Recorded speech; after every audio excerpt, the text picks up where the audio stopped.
لان بالتأكيد في الوقت القادم قد ينضر النادي الاهلي ليس جمهور النادي الاهلي. اماميه المحاولة عند متعب، عدى من رامي صبري، عماد متعب، عماد يا متعب، وما يكسرش اللي معاه متعب، والفنان متعب من اول المباراة يسجل الاول للنادي الاهلي. عماد متعب استغل واحدة، تريكا قطع الكرة، رجعت لوليد سليمان، بينية لعماد، عدى من رامي صبري، ابو جبل ما كانش متخيل الكرة لكن ما يخسرش اللي معاه متعب. اهي رجعت وادي التمريرة الامامية من وليد سليمان، عماد قطم كويس برامي صبري، هنا قلة الخبرة عند يونس، لكن عماد بقى صعب، ويا عماد يا متعب الاول لمصلحة الاهلي في الدقيقة الثانية. اهي الكرة، ادي بقى رامي صبري لو كان حط رجله او لو كان شد عماد كان خد ضربة جزاء، لكن طبعا بالتأكيد معذور يونس، احمد يونس معذور لقلة خبرته، ولكن محدش يغلط قدام عماد متعب، والفنان بيسجل الهدف الاول على لعيبه الاهلي. لكن الانتشار احسن بالنسبه للاهلي، تريكا بيحاول واسامه رجب معاه، وايه بقى هي ركله جزاء للاهلي وانذار على اسامه رجب، انذار على اسامه رجب وركله جزاء للاهلي. محمد ابو تريكا جوه منطقه الجزاء وفيها ركله جزاء. اللقطه ايه دي يا كابتن زيزو، واللقطه ايه دي يا كابتن خالد، ودون في كشكولك يا كابتن تامر وقول لي ايه اللقطه دي فيها ايه. ادي الاعاده وادي تريكا مع اسامه رجب، ما اقدرش احدد، اتفقت اني ناسي النضاره، اتفقت مش هتكلم عن التحكيم تاني، لكن اللقطه دي بكامل قراراتها عند الاستوديو التحليلي. ركله جزاء للاهلي في الدقيقه 34 من احداث شوط اللقاء الاول. ابو تريكا جوه منطقه الجزاء في كره مشتركه مع اسامه رجب، بيحتسبها حكم المباراه ابو تريكا، وابو تريكا هو اللي هيسجل ولا هو اللي هيضيع. وابو جبل في مواجهه ابو تريكا 6 اهداف سجلها ابو تريكا في انبي، بيبحث ابو تريكا عن هدفه السابع، بالمناسبه هو اللي متصدر الهدافين في المواجهات المباشره ما بين انبي والاهلي.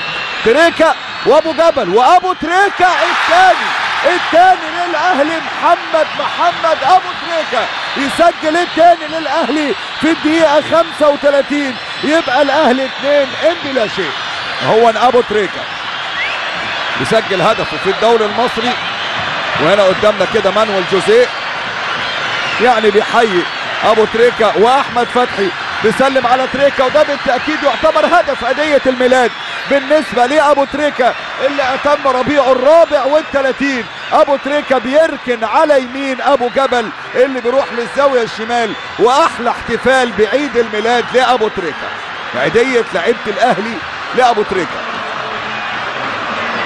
يسلم من الشمال، ترجع مرة تانية عند ناصف، بيعدي ناصف، لعب البينية حلوة، ابو العلا يلعب بالعرض، خبطت جت في القائم وعبد الظاهر، والاول لمصلحة انبي،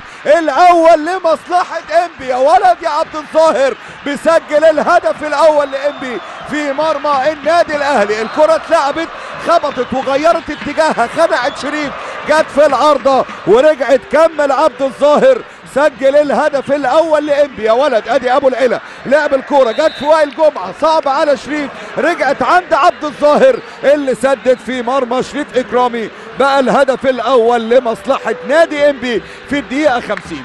تبدا المباراه كده تحلو، وادي الاعاده وادي الهدف، وادي ناصف وبينيه حلوه عند ابو العلا، وجت في رجل وائل جمعه، ردت من العارضه، سيد معوض حاول يغطي، لكن عبد الظاهر كان اسرع في التعامل مع الكرة، وبقى الهدف الاول لمصلحة نادي انبي.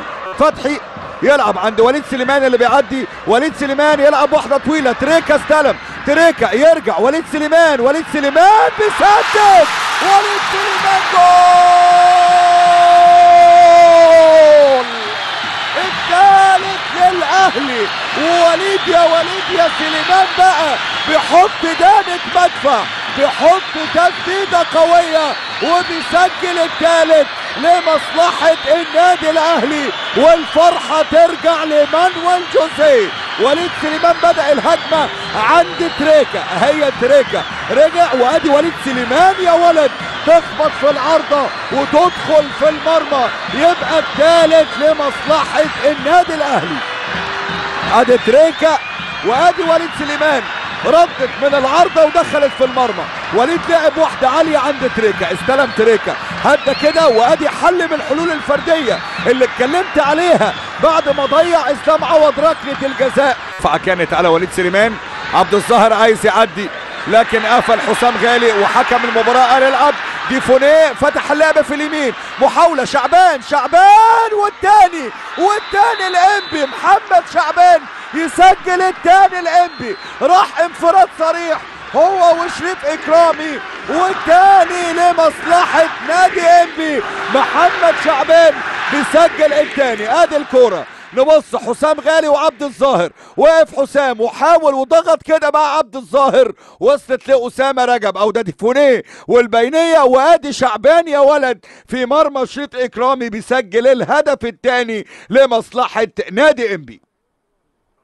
82 دقيقة، 3 الاهلي و2 انبي، وادي هنا شعبان. نبص بقى شعبان يا ولد حط لوب حلو من فوق شريف اكرامي، وبقى الهدف الثاني لمصلحة انبي.